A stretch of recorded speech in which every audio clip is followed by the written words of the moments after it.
The word war is enough to make most people panic, but for business owners, it means something even scarier.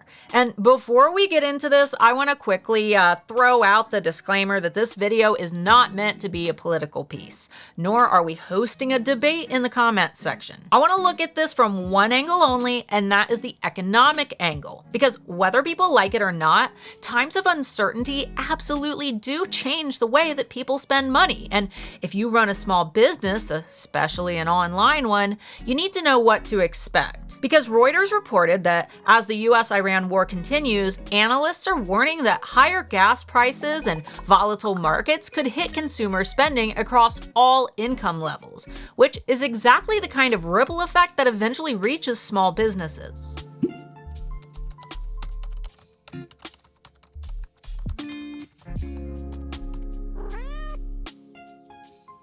For those who are new here, my name is Starla Moore, founder of the Handmade Alpha Academy for Etsy sellers and manager at erank.com, Etsy's most popular SEO tool. And every single spring, new sellers start making those posts.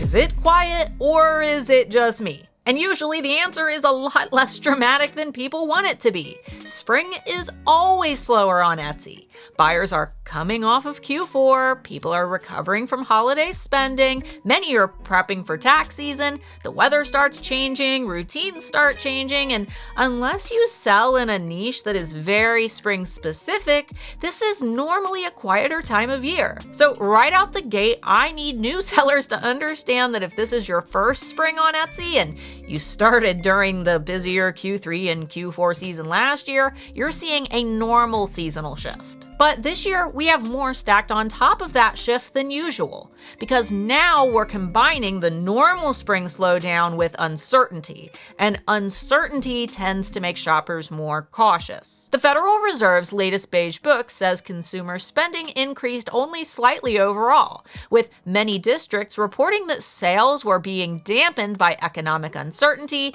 increased price sensitivity, and lower income consumers pulling back on spending. And that's really the core of this video, because when people feel uncertain, they don't always stop spending entirely, but they do get a lot more careful.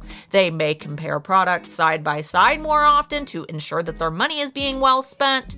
They may think a little bit harder before they click buy to ensure that they really need this item. They may ask themselves whether something feels necessary, whether it feels worth the cost, whether they should wait another week, or whether they need to save their money instead. So if you're sitting there wondering why things feel slower right now, it likely doesn't mean that your shop is failing. There are just bigger forces at play right now. And when it comes to war specifically, one of the biggest ways this kind of uncertainty hits everyday people is through energy prices, inflation pressure, and the general emotional weight of non-stop bad news. Reuters reported that national average gas price has jumped 17% to above $3.50 per gallon as the conflict persists, and analysts said a prolonged disruption could push prices to $4 or higher. Reuters also cited concerns that this kind of shock could hurt both lower-income households through fuel costs and higher-income households through market volatility and falling asset values. And that matters for Etsy sellers because Etsy is, in many cases, discretionary spending. It's often the fun stuff or items that you splurge on, not always, obviously. Some people sell supplies, practical products, or items for major life events. But a huge portion of Etsy spending is still optional spending, and optional spending is usually where people start getting pickier when life feels unstable. And historically, this isn't new.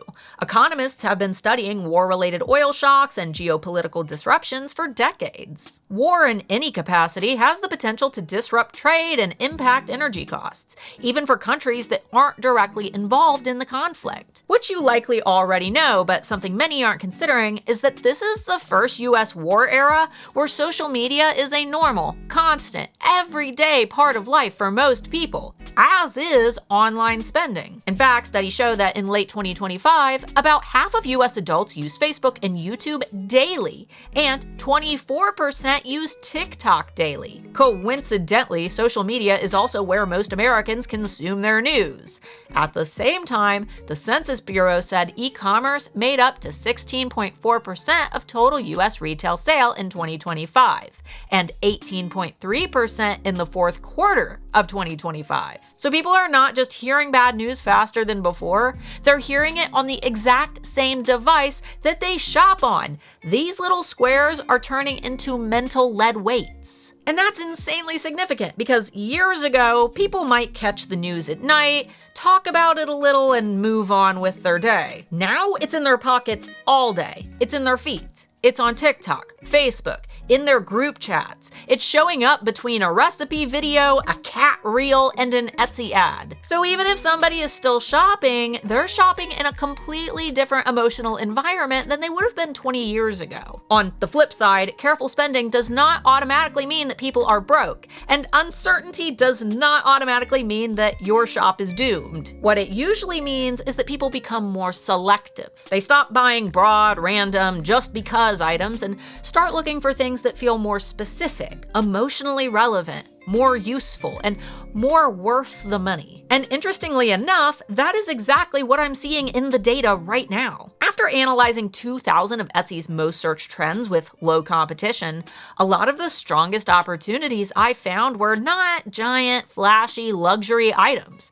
They were comfort items like pocket hugs, crochet pattern kits, plush toys, home decor, and small home upgrades. Things that make people feel better or make their homes feel better without requiring huge spending. And honestly, that makes sense because we're doing the same thing in our household right now. In times of uncertainty, people seek comfort. They look for things that make homes feel cozier, prettier, calmer, and more organized. They look for gifts that feel thoughtful. They look for hobbies that give them something to do with their hands. They look for little joys that they can justify without feeling irresponsible with their spending. So while uncertainty can absolutely slow shopping overall, it doesn't eliminate it. The better way to say it is that shoppers get more specific and probably more emotionally driven about what they buy. That broader pattern is consistent with what the Federal Reserve is already reporting about price sensitivity and spending restraint. So if you're seeing shoppers hesitate more, or if conversion feels a little slower, that does not mean that your SEO suddenly broke in the middle of the night and you need to overhaul all of your titles and tags. You have a normal seasonal slowdown. You have a consumer base that is already under pressure from uncertainty, and now you have a war-related news cycle that's putting even more emotional and financial pressure on households through gas prices, market volatility, and general instability, which is obviously a huge bummer for the independent crafter and small business owner, but this is where preparation will set many sellers apart. Here are my biggest tips for those who want to secure their financial fort for a less than optimal season.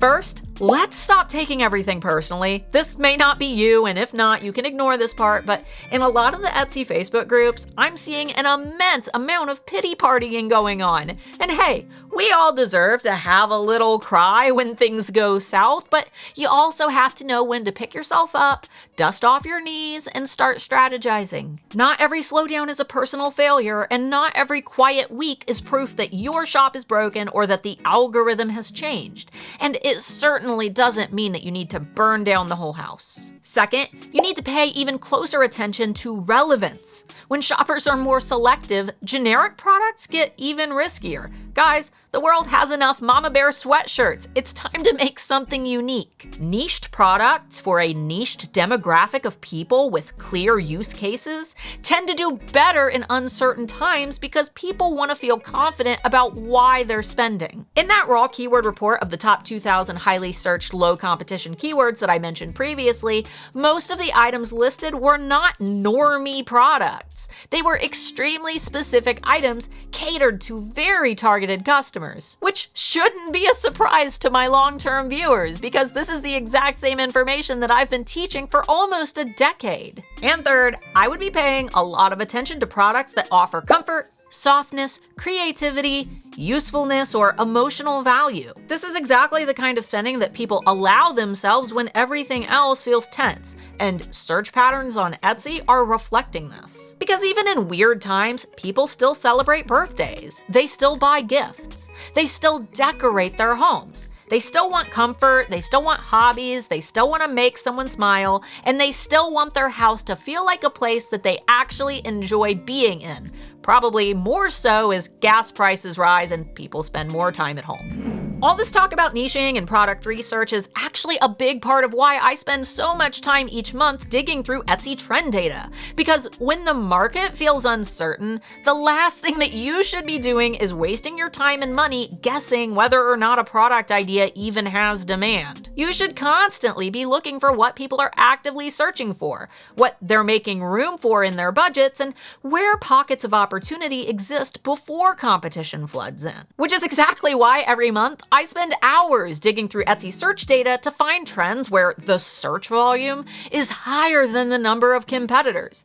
Hours. So if you want even more trends with more searches than there are competitors, my March Trends Digest includes over 50 high opportunity keywords across multiple niches, all backed by real search data, competition gaps, and buyer behavior notes. And I release a new digest every single month on my Patreon. This is the only place in the world where you can access lists like these because no other Etsy YouTubers are crazy enough to spend 12 consecutive hours researching trends like a lunatic. Hi, it's me. And I only charge $5 a month for these with my Trend Tracker Patreon tier. I'll have a link up here and down below, so if you're a seller who's tired of throwing spaghetti at the wall, I'm here to make the process of finding trends a little less painful. And hey, if your shop has felt quiet lately, please remember this. Spring is slower. Uncertainty also slows spending, and that means that shoppers are being more careful, more specific, and more emotionally selective about what they buy, which means your job as a seller is to understand what is most important to them right now